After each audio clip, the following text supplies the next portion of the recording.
Hello, ഇന്ന് നമ്മുടെ താരം തൈരാണ്. തൈര് വെച്ച് നമ്മൾ ഇന്നൊരു മോരുകറിയാണ് തയ്യാറാക്കാൻ പോകുന്നത്.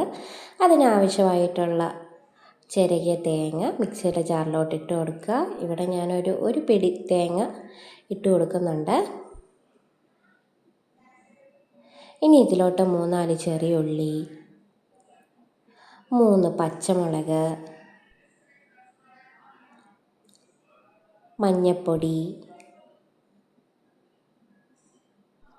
ജീരകപ്പൊടി, ഇനി ഒന്ന് അരച്ചെടുക്കാം.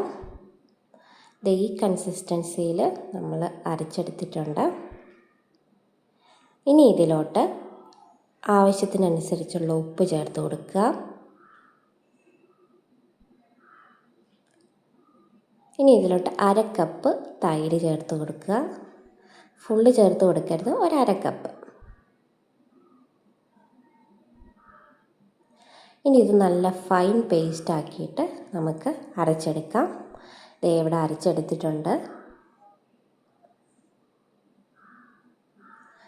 ഇതുപോലെ പേസ്റ്റ് ആക്കി എടുത്തിട്ടുണ്ട്. ഇനി നമ്മൾ ഇത് വേറൊരു പാത്രത്തിലോട്ട് ഒഴിച്ചു കൊടുക്കുക.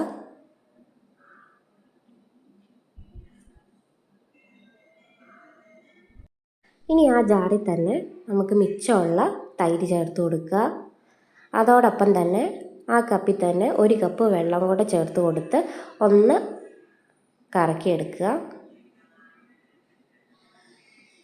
ഈ കൺസിസ്റ്റൻസി നമുക്ക് കിട്ടും. ഇനി ഇത് ആ അരപ്പിലോട്ട് ചേർത്ത് കൊടുക്കുക. ഇവിടെ ഇനി ഉപ്പ് കുറവാണെങ്കിൽ ഉപ്പ് ആഡ് ചെയ്ത് കൊടുക്കാം. ഇനി എണ്ണ ചൂടായി കഴിഞ്ഞ് ഇനി കടുകിട്ട് കൊടുക്കുക. കടുക് പൊട്ടിയതിന് ശേഷം വറ്റൽമുളക്, കറിവേപ്പില എന്നിവ ചേർത്ത് കൊടുക്കുക. ജസ്റ്റ് ഒന്ന് ഇളക്കി കൊടുത്തതിന് ശേഷം ഇതിലോട്ട് നമ്മൾ അരപ്പ് ഒഴിച്ചു കൊടുക്കുക.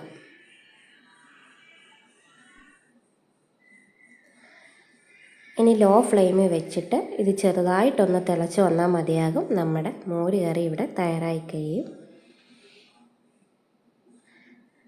ഇതുപോലെ ഒന്ന് തിളച്ച് വന്നിട്ടുണ്ട്. ഇനി സ്റ്റൗ ഓഫ് ചെയ്യാം. അപ്പം നമ്മുടെ മോര് കറി തയ്യാറായി കഴിഞ്ഞു. എല്ലാവരും ട്രൈ ചെയ്യണം. അതുപോലെ നമ്മുടെ ചാനൽ സബ്സ്ക്രൈബ് ചെയ്ത് നമ്മളെ സപ്പോർട്ട് ചെയ്യണം. Thank you for watching.